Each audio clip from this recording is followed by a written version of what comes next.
All right, what's up, everybody?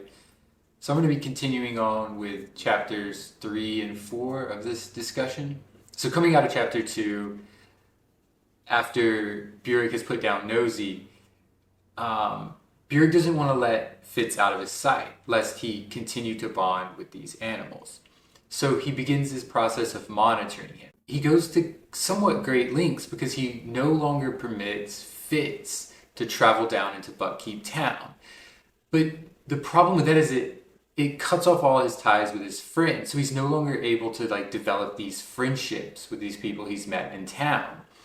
And it just kind of makes me question whether Burek is the right person to be teaching Fitz here, especially considering Fitz's whole problem is one of isolation and loneliness. So there's one day where Fitz is in the keep and the king and Regal spot him.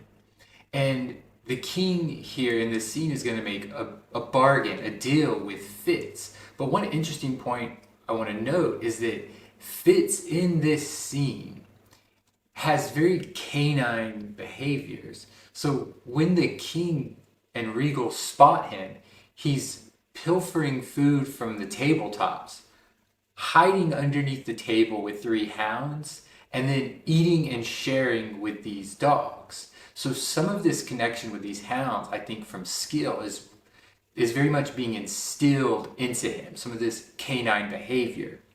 So the king makes this bargain with Fitz, basically kind of like a Tyrion Lannister style bargain. Hey, in order for you to not be a threat to the crown or the throne, anytime someone wants something from you, you can always come to me and I'll offer or pay you more, or I'll give you a better deal. But the way Fitz processes this is interesting. And there's a line on page 53 in this version where Fitz says, "Bastard though I was, he could have declared himself my grandfather and had for the asking what he instead chose to buy." Basically what he's saying is the king is buying his loyalty instead of earning it through love and affection. And given Fitz's disposition to loneliness, it might have been more shrewd of King Shrewd to just show affection to Fitz instead of trying to buy him. So I think the king may have misread Fitz here.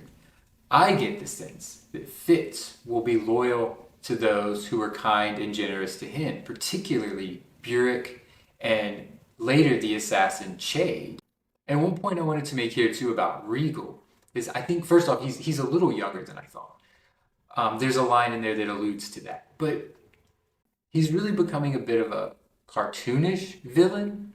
His facial expressions are always sort of contorted in anger. He's always indignant. He snaps at everybody and he never really suppresses it. Even when he's talking to the king, and granted the king is rude to him, he's kind of belittling his mom, who's the queen, in front of him. But we're told that waves of anger are radiating from Regal. So no doubt he has to put up with a lot, but he still kind of comes across a bit cartoonishly evil and a cartoonish villain. But I don't know, maybe he'll end up cool. And then at the end of this scene, the fool makes this really inscrutable gesture. And I don't know what that was about, but maybe it's some kind of ominous sign or something like that. So given this bargain that the king and Fitz have agreed to, Fitz's status now elevates completely. He becomes pretty much a noble now. And one of the ideas behind this is that they want to keep Fitz very close so that he can't become a threat to the throne given who he is. But with that, his life changes a lot. So now instead of, remaining under the watchful eye of Burek, or, the not so watchful eye of Burek, he trains with Burek on horses in the morning, and now he has to go learn combat in the afternoon. And another aspect of this is that he has to eat with the rest of the court and the nobles. And there's a funny scene where the first day he goes in to eat with everybody, Burek's walking him in, he tries to run around the back and do his usual, pilfering and filching food from the kitchen that's hot and taking from the cooks. But Burek has to grab him and stop him.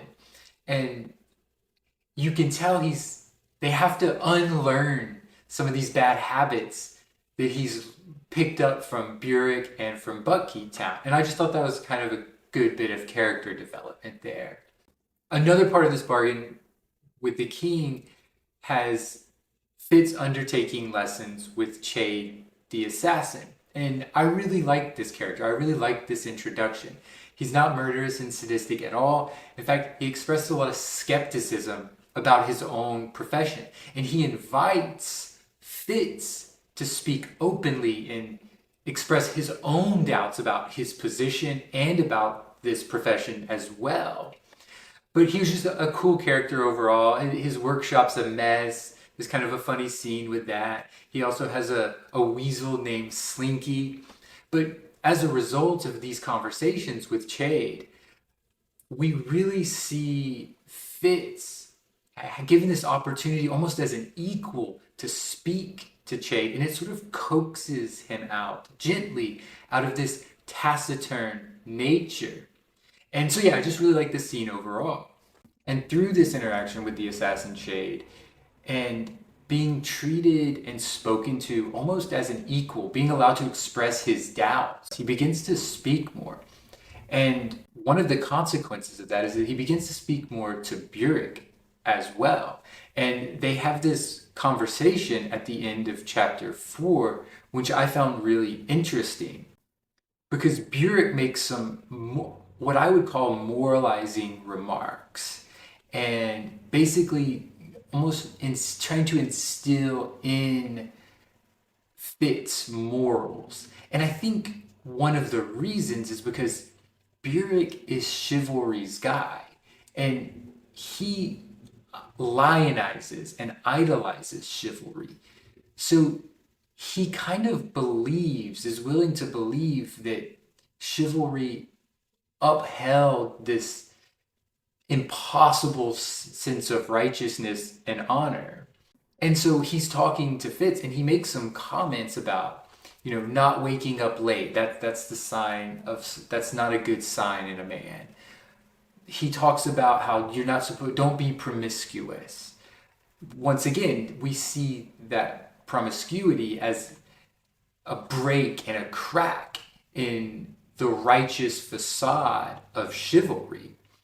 And you can tell Burek is trying to process this. But he also makes some remarks about not decking yourself out like a peacock or fussing over your hair. And Fitz, having been coaxed out of his quiet nature, makes this testy, challenging remark like, oh, you're speaking about regal. And basically gets Burek to admit that that way of living is never good for a prince. So it's almost as if Burek is trying to uphold this impossible code of chivalries. And I can't help but feel that it is somewhat clouding his judgment. After he went on this kind of moralizing and was critiquing all these people, I couldn't help but wonder, what would Chade have done had he known Fitz was connecting with the hounds? Would he have felt it repugnant, like a moral breach? Would he have killed Nosy, or would he just not have cared at all? And I can't help but feel that that's just a trait of Burek's, and it comes from being chivalry's guy. And then the one last thing I just wanted to note was that although we see some of the cracks in chivalry's righteous and upright facade, I do hope that they become a little more nuanced. And maybe they will, particularly Regal. He just always seems angry. He snaps at everybody. His face is always contorted with rage. He never tries to hide it or suppress it.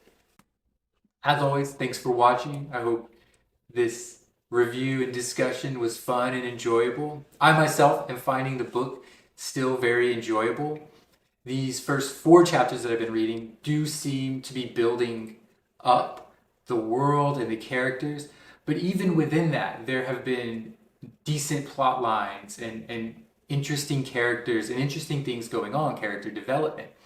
So, I'm definitely looking forward to what happens later, and I'm definitely excited to see what comes next. So yeah, thanks for watching. Peace.